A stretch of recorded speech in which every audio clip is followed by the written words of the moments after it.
In this video, we are going to install a Voyofo dual front and rear dash cam in our Mini. But it's not so much about the Voyofo dash cam, it's more about the looms that we've got for the Mini R56. So that's the Mini R56. It's where the headlights stay down and it goes up, so it's later than the R50, but not as new as the F something or other. Right, so there's 3 looms in the kit that or 3 options. There's only one in the kit we'll buy. Right, so you can see we've got all the wires going straight through, but we're tapping into 2 wires. The red is positive. Now it's sort of an ignition positive. It actually comes live when you unlock the car, and it goes dead again about 5 minutes after you lock the car or the car goes to sleep. And then that is an earth. So you've only got 2. So you can't use a camera with parking mode. There's no permanent positive feed. But the good news is you can't flatten your car battery because it only comes live effectively when the car's unlocked.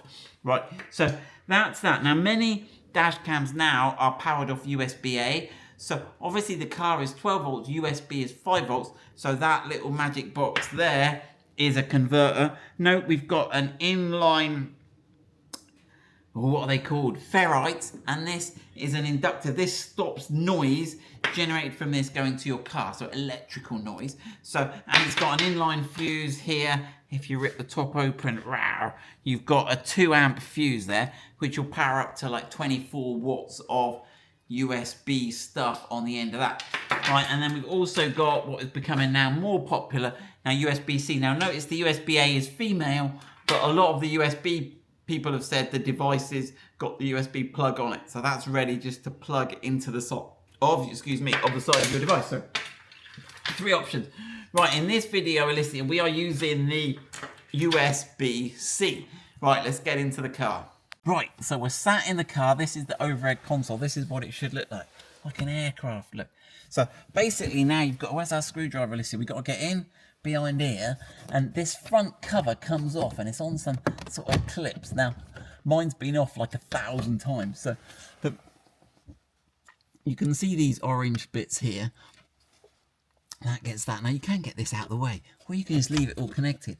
And then where I've put these little arrows, look here, and here, there's a little Torx.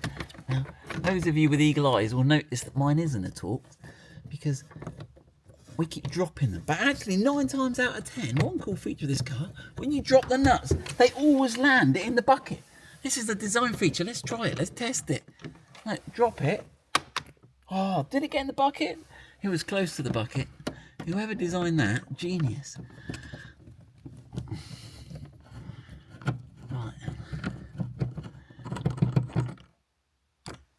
Oh no, that one, I hit that one. Right, so now you've got these little, now yours won't be coloured orange, you've got these little things here you've got to sort of pull in as you're gently pulling this down, right, and pop them all the way around. There you go, and it will come out. There you go, like that. Right, and what we're looking for on the back is one of these connectors. Now, which connector is it you reckon we need, Alicia? This one. That black one there that we've covered in tape because we bashed it up. Right, so we unplug that, right. And then what we do is get it out of the way there. And then we get our USB-A thing. What we got? USB-C. Check you got the right one. So can we only get this on one way? Let's hope so, Alicia. Right. Should we plug that end in first? Yeah, that looks good. That looks good. There we go. All right, and then that goes in there. And then, right. And this one, hopefully, I'm guessing which way round it goes. Am I the right way or the wrong way? It's not loving it. Probably the wrong way. There. Right, so that's it. Now we have got power and everything going. Now what we've got to do is we've got to get this out to the windscreen. So I bought my handy school flexible ruler, look, and you should better just look. See, it's there. So just check you've got a nice route through. Now this looks a bit easier than on the Range Rovers. I reckon we can just smack that through there, can't we? See? Yeah. Oh, look at that. Now, if you're keen, some of you might be out there, you could wrap this all up in foam to stop it rattling around, because it will drive you to insanity. Trust me, anything in the roof here will drive you to insanity. Right, we'll put that all back together. It's sort of, careful this plastic frame inside doesn't come loose. We have to glue it back down on ours. pop all that back in. I think I will do it quickly. Like that. No, because I'm going to put some foam around that because I'm feeling keen. Right, I got this. It's all I could find lying around in the workshop. It's a bit overkill, isn't it? I'm going to like put that in there, look. And then give that a big old sandwich wrap like that, look. Oh, chop that in there. Right. So if you are putting a second camera in like we are, don't put the overhead console in yet. Run the second camera. So we have run a bit of this blue water pipe and we have just pulled this down. So this is the interior middle and it's just on these plastic clips here. And you feel it's going to break, but it does eventually just pull out. We need to upgrade those bulbs, Alicia. Right, and then you can see now we've got this here. So we're now going to thread our cable and then we're going to use the middle as a staging post and go to the back. This says connect to front. And this says, which way should we pull it, Alicia? Let's pull it that way. So let's go from, so hold on, that say connect to front. I'm going to confuse myself, yeah. Connect to front. So let's take that onto there. Right.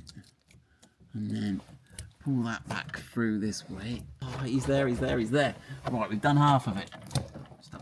Right, we have got the blue pipe through. Now, what did we use, Alicia? We used this metal rigid ruler to get through. There's some obstructions there. Can you feed it a bit, Alicia? Yeah. You give it a little bit of a helping hand. You got to pull that head on and down to get it past that foam block.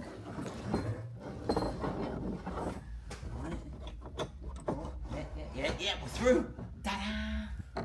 Right, we've put the excess cable in there. We'll feed that back. We'll clip that back up. We've had to glue that back on. So that's just drawn. Right, clean the window with alcohol wipe. And then, let's pull this off. There we go. Right, now we thought we would go a little bit. No, we're gonna go a little bit there. No, we're gonna go a little bit that way. Hopefully, in the camera, we can turn the vision upside down. And then we can. Hopefully, we might need to route that so it doesn't get stuck in the weather trim. That seems alright. And then, right, we haven't quite pushed it on. Look, you can see the air gap there. Let's push that on a bit better. And face it down a little bit. Face it down a little bit. That's good. That's good. Right, let's have a look and get the image on the screen. So we need to be in the windscreen swept area, really. But I think it goes quite high up here. Right, how do we know which one? It's they're labelled, aren't they? Mm. Right, right, let that evaporate. So the power in seems to be at the top. So, oh gosh, is it going to pull off the... Oh, we got it. Right, so that is going to go in there. Nicely. And then we're going to put that there, I reckon, because I reckon I need a bit of room, don't I? Alright, now what are the cameras? So we've got to put the rear camera. There's the SD card. That's the rear. So the rear camera goes in there. Which way up does it go? That way. So the rear camera is going to go in that side. Right, and then it should slot into its little dock. If you look in the top left corner of that display, you can see my garage door. But if I go and jump about,